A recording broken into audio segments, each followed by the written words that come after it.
Turning her hands out, palms up, she showed him her bracers. Each had 2 mana stones slotted into them, much like his bracer. But the enchantment they carried was much more complex. My bracers have greater invisibility cast on them. Marius, can you get me another pair of them? Paling, Maria thought for a moment, and then nodded.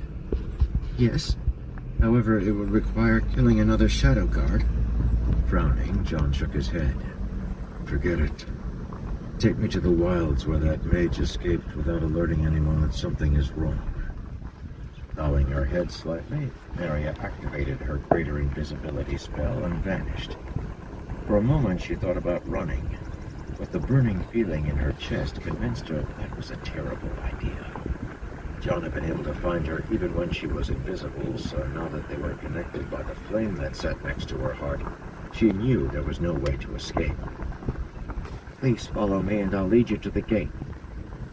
Opening the heavy metal door, she led him out into the hallway, bringing him through a dark dungeon filled with caged slaves and up a long passage that eventually ended at a large doorway in the side of a hill. Stepping out, John got his first view of the cabal of the Broken Gate. At first glance, it was just as impressive as Candle Scholar Tower, though it looked more like a city and less like a large tower. Everywhere he looked, he could see men and women walking around, all of them dressed in armor and carrying weapons. A sense of wildness pervaded the streets as Maria led him between buildings that rose multiple stories into the air.